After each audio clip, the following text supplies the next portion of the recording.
DeFazio for 5 minutes.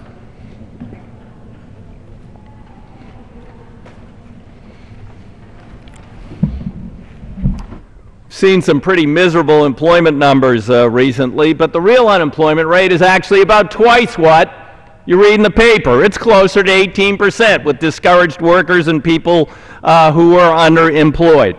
Now, can we look to Washington for solutions? On the Republican side of the aisle, the answer is simple. More tax cuts! That'll put people back to work. Let's see, for 10 years now I've been living under the Bush tax cuts. We've had the worst job creation for the last decade since World War II.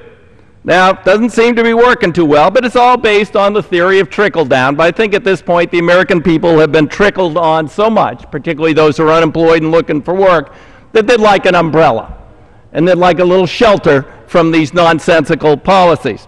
Well, can we look to the White House? Well, unfortunately, things aren't a lot better down at the White House. They went along with the Republicans on quite a bit of these tax cuts. 40% of the so-called stimulus was tax cuts. 7%. 1/6 of that was invested in infrastructure.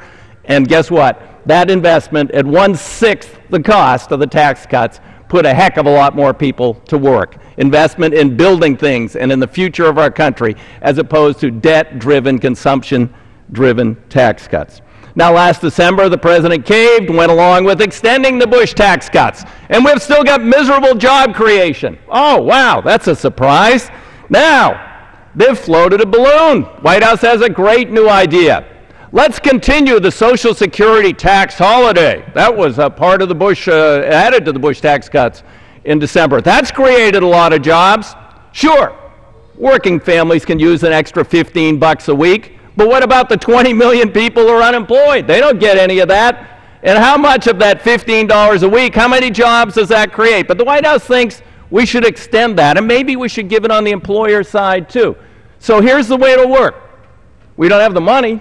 We're going to cut the Social Security tax again. We have to make the trust fund hold, so we'll borrow $200 billion from China that we'll put into the Social Security trust fund, and that's going to put America back to work. What a great idea. Wait a minute.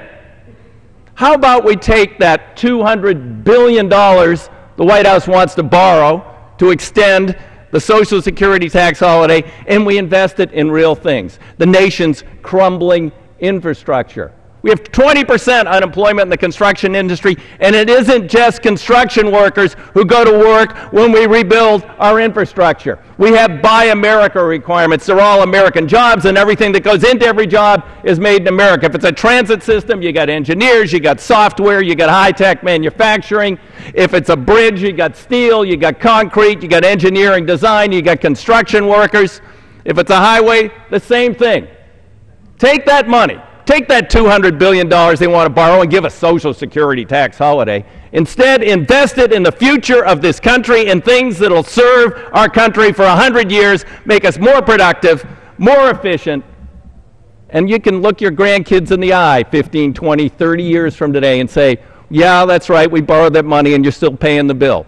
If you give it for a Social Security tax holiday, you're going to say, Granddad, what'd you spend that $17 on that week? Because I'm paying the bill. But how about Granddad can say, we built that bridge, we built that transit system, we rebuilt our national transportation system, we put millions to work, and guess what? That system will serve you for another 100 years. That's an investment versus consumption. Everybody around here is just into consumption. We need to invest in the future of our country.